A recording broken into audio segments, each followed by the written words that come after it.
Hello everyone and welcome back to my channel. तो आज का हमारा टॉपिक है, जैसे कि आपने थंबनेल में देख ही लिया होगा, कि tips and hacks to score 100% in exams. या तो आपके एग्ज़ाम कल है या तो 1-2 दिन में स्टार्ट होने वाला है।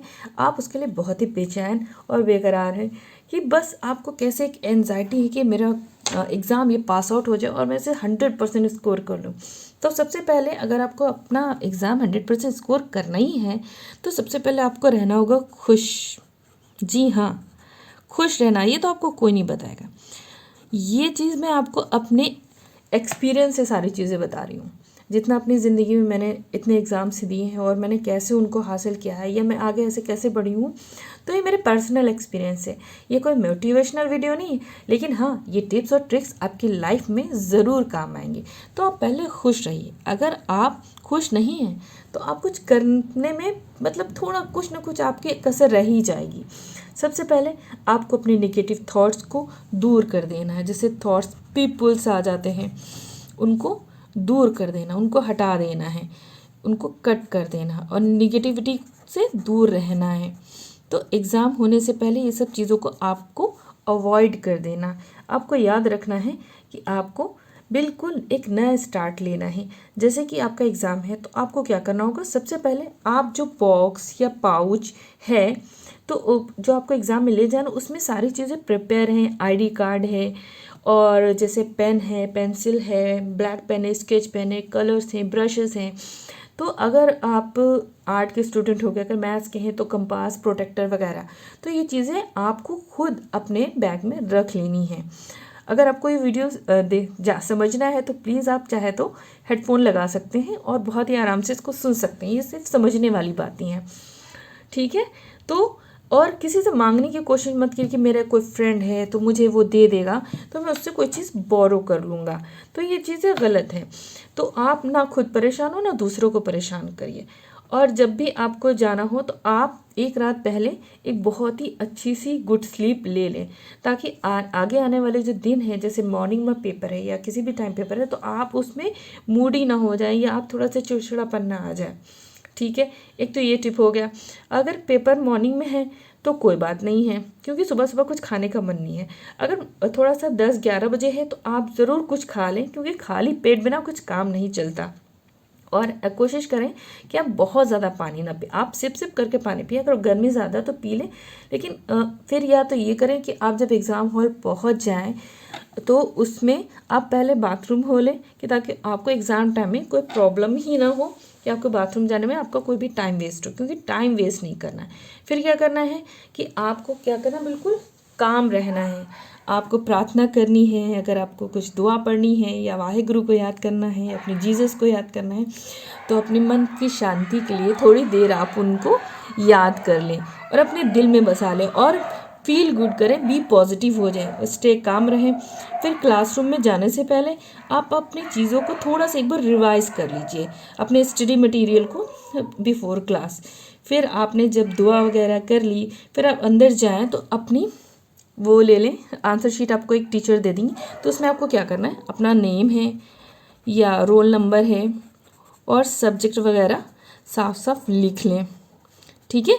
इससे आप थोड़ा सा रेस्ट आउट हो जाए। अगर आपके पास कोई ऐसा पेपर है जैसे कि मैथ्स का, तो एक एक रफ कॉलम जरूर में साइड में ऐसी लाइन ड्रॉ कर लें और यहाँ पे लिख लें रफ। तो इससे क्या होगा, जो भी आप क्वेश्चन नंबर 1 है, क्वेश्चन नंबर 2 है, जो जैसे जैसे आप करते जाएंगे उसका रफ वर्क आपको यहीं पे शो कर देना है। अगर आप ऐसा करेंगे तो जो आपका एग्जामिनर तो आपको देख ही नहीं है, लेकिन आपकी हैंड राइटिंग, आपका जो आपने जैसे काम किया, रफ भी उसके साथ किया, ये नहीं कि आपने सबसे लास्ट पेज में दूसरे तीसरे पे गोदागादी करके इधर कटवट करके और ऐसे वैसे करके काम कर दिया, तो क्या होगा, इम्प्रेशन बैड पड़ेगा। अगर सामने करेंगे तो इम्प्रेशन बहुत इंपॉर्टेंट होता है आपके पेपर में, तो ये उसका इम्प्रेशन पड़ेगा। और दूसरी बात यह है कि अगर आप फिर उसके बाद क्या होता है कि आपको आपका पेपर मिलता है, तो पेपर में सबसे पहले आपको क्या करना है, उसको ध्यान से पढ़ना है, समझना है। हो सकता है पेपर आपको पूरा आता हो सकता है आपने 70% पढ़ा और उसी में से आपका पूरा 100% पेपर आ जाए, तो ये तो बहुत अच्छी बात होगी। हो सकता है आपने 100% ना पढ़ा हो, 80% पढ़ लिया हो, ये 70% पढ़ा और 70% ही आपका पेपर आपको समझ में आ जाए। तो डोंट पैनिक, परेशान नहीं होना है। आपको सबसे पहले क्या करना है, अच्छे से आपने पेपर देख लिया तो फिर आपको क्या करना है, सबसे पहले देखिए पेपर में होते हैं ऑब्जेक्टिव्स, ठीक है। अगर आपको कोई चीज़ें पहले आप उन्हें पढ़ेंगे, फिर आपने शॉर्ट पढ़ लिए, फिर उसके बाद आएंगे आपके पास लॉन्ग, फिर कोई डायग्राम अगर होगा तो वो मिल जाएगा। वो जब तक कि आप पढ़ेंगे तो आप ये देख लेंगे कोई ऐसी चीज़ तो नहीं है जो कीवर्ड कोई है, कोई क्वेश्चन है जो आपको समझ में नहीं आ रहा है, जो आपको प्रॉब्लम क्रिएट कर रहा है। तो आप अपने जो टीचर है उनसे पूछेंगे कि मैम प्लीज़, उसको अंडरलाइन करेंगे और पूछेंगे कि इसका सही आंसर क्या है या इसका मीनिंग क्या है। ये आप अपने पेपर स्टार्ट करने से पहले ही पूछ लेंगे ताकि आपको आंसर देने में ईजी हो जाए वो क्वेश्चन और आपको वो चीज़ क्लियर हो जाए। फिर क्या होगा, आपको पेपर समझ में आ गया। अब क्या होता है, ऑब्जेक्टिव्स लगभग सभी को आते हैं, शायद कोई ही ऐसा होगा जिसको नहीं आते होंगे। आपको पेपर कैसे करना है, आपका जैसे ऑब्जेक्टिव है और उसमें है क्वेश्चन 1 जो आपको लिखना है। आपने लिखा answer 1, that is the objective. Objective हमेशा 1 मार्क्स से होते हैं, उनको आपने लिखा और उस कर दिया। आंसर नंबर 2 हो गया, आपने वो लिखा। मान लीजिए आपको आंसर नंबर 3 नहीं आ रहा अभी, तो आपने उसका स्पेस ज़रूर छोड़ेंगे।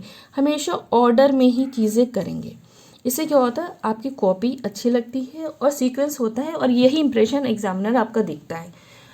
और चाहे आपको शॉर्ट हो, वैसे बहुत ही कम होता है शॉर्ट में कोई नहीं आया, ऑब्जेक्टिव सबको आ जाते और लॉन्ग भी सबको, ज़रूरी नहीं होता कि सारे आ रहे हैं, 2 आ गए 3 आ गए। तो आप लाइन वाइज पूरा पेपर करेंगे। आप उसके लिए 4 लाइन शॉर्ट के लिए जैसे है तो आप छोड़ देंगे, लेकिन आप सारे क्वेश्चन करेंगे और कोई चीज़ अभी नहीं छोड़ेंगे, फिलहाल उसका स्पेस छोड़ देंगे। फिर जब आपने सारे क्वेश्चन कर लिए, एक और बात है कि आप जब हैंड राइटिंग लिखेंगे तो आप बहुत साफ़ सुथरी, जैसे आपको लिखना है राइट द शॉर्ट फॉर्म। तो देखिए मेरी राइटिंग बहुत अच्छी नहीं है, लेकिन राइटिंग खूबसूरत या डिज़ाइनर नहीं होनी चाहिए। राइटिंग साफ़ सुथरी होनी चाहिए और बीच में स्पेस दे के काम करना चाहिए। और ये नहीं कि बहुत ज़्यादा हम लिखने में लग गए, नहीं, आपको जितना आता है जितना सही उतना ही लिखना है। और आपको ये ध्यान रखना है कि जो पूछा गया है वही लिखना है, एक्स्ट्रा चीज़ें मत लिखनी है क्योंकि उससे टाइम ख़राब हो जाता है। आपको सबसे सीक्वेंस में लिखना है, हैंड राइटिंग अच्छी रखनी है। उसके बाद क्या करना है, आपको जैसे 2 मार्क्स का क्वेश्चन है, आप उसको 2 लाइन्स में लिख देना है, ठीक है। ये नहीं कि आप 4-5 लाइन्स में नहीं लिखेंगे क्योंकि इससे आपका टाइम ख़राब हो जाएगा। टाइम क्या हो जाएगा, वेस्ट हो जाएगा, जो आपको नहीं करना है। क्योंकि मान ली 3 आवर्स का पेपर हो गया आपका, तो 1 आवर आपने ऑब्जेक्टिव्स में दे दिए, 1 आवर अपने शॉर्ट में दे दिए और 1 आवर आपने लॉन्ग में दे दिए। लेकिन उसमें से भी आपको 15-20 मिनट बचाने। पूरा 3 आवर्स का कभी पेपर होता ही नहीं, 2 से ढाई घंटे में आप पेपर कर सकती हैं ईजिली अगर आपको आता है। और जैसे कि मैंने बताया, आपको जो चीज़ें नहीं आई हैं तो आपने क्या अपना पूरा पेपर कर लिया। अब आपने पलट के देखा ऑब्जेक्टिव्स में कोई ऐसा है जो नहीं आ रहा है, या फिर आप उसको रिमाइंड करिए, आपको याद आ जाएंगे। एग्ज़ाम टाइम ऐसा टाइम होता है ना कि आपको जो 4 महीने पहले पढ़ा होगा ना वो भी याद आ जाता है। तो ऑब्जेक्टिव्स आप सॉल्व कर ही लेंगे। फिर उसके बाद अगर कोई शॉर्ट क्वेश्चन नहीं आ रहा है, आप पहले देखिए शॉर्ट क्वेश्चन पूछा क्या गया, कौन सी बुक से या कौन से चैप्टर से, बुक तो बताइए कौन सा चैप्टर, उससे रिलेटेड टर्म्स ढूंढिए, उसको बना के और ईजी लैंग्वेज में कोशिश करिए कि आप वो लिख लें। इसी तरह से आप लॉन्ग है, आपने लॉन्ग को देखिए, शायद अपने को शॉर्ट याद करा हो जो लॉन्ग से थोड़े से टर्म मिले, उसको उतना ही लिख दिए 4 लाइन अगर आपको आ गई। और अगर आपको आता है तो आप पूरा भी कर सकते हैं सोच सोच के, लेकिन सही लिखने की कोशिश कीजिएगा। और एक चीज़ हमेशा याद रखें कि क्वेश्चन पेपर कभी खाली मत छोड़ें, क्योंकि खाली छोड़ने से बैड इंप्रेशन पड़ता है। और अगर आपने पढ़ा है, जाहिर सी बात है, तो आपको कुछ ना कुछ आप लिख कर आएंगे ही आएंगे। और कोशिश यही रहे कि आप सीक्वेंस में भी लिखें, साफ़ सुथरा लिखें और अच्छे से लिखें। अब आपका पेपर हो गया, अब आपको क्या करना है कि आपने पेपर कर लिया। अब आपने फिर से शुरू से अपना पेपर उठाया और अपने शुरू से देखा और अपना क्वेश्चन पेपर साइड में और मैचिंग करी कि आपने आंसर्स क्वेश्चंस ठीक लिए, किस क्वेश्चन का कौन सा आंसर लिखा है। यानी कि पूरा पूरा क्वेश्चन लिख के फिर आंसर नहीं करना है कि क्वेश्चन मैंने पूरा लिखा। बहुत से बच्चे ऐसे करते हैं, हाँ मैंने देखा, मैं मेंशन करना भूल गई। Question number 1 what is photosynthesis, पहले ये पूरा लिखा, इसी में टाइम ख़राब हो गया। फिर आंसर नंबर 1 लिखा, ये सब नहीं लिखना है, आंसर डायरेक्ट लिखना है, उसको सॉर्ट आउट करना है। आप डोंट वेस्ट योर टाइम, क्योंकि टाइम नहीं है, वो टाइम बहुत ही प्रीशियस है। और यही टाइम, लाइफ टाइम, ये जो 3 घंटे आपकी ज़िंदगी के मिले, ये आपकी मार्कशीट पे छप जाएंगे। ये नंबर्स आपकी ज़िंदगी में आपके मार्कशीट के साथ ये लिखे रहेंगे कि यही है। तो इसलिए आप इन नंबर्स को बहुत अच्छे से यूटिलाइज़ करिए इस टाइम को, तो फिर क्या, आपका पेपर हो गया, आपने पेपर सबमिट कर दिया, तो बस स्टे काम, स्टे पॉजिटिव, ऊपर वाले ने चाहा सब कुछ अच्छा होगा। और हाँ, आपका पेपर जैसा भी हुआ हो तो हमेशा खुश रहें, क्योंकि खुश रहना सबसे बड़ी चीज़ है। खुश रहना बहुत इम्पॉर्टेंट है, क्योंकि कोई भी पेपर से बढ़कर खुशी नहीं होती। खुशी आपके लिए यही आपकी ज़िंदगी है। तो आपको मेरा वीडियो अगर अच्छा लगा हो तो प्लीज़ सब्सक्राइब करें, और तब तक के लिए take care and bye bye.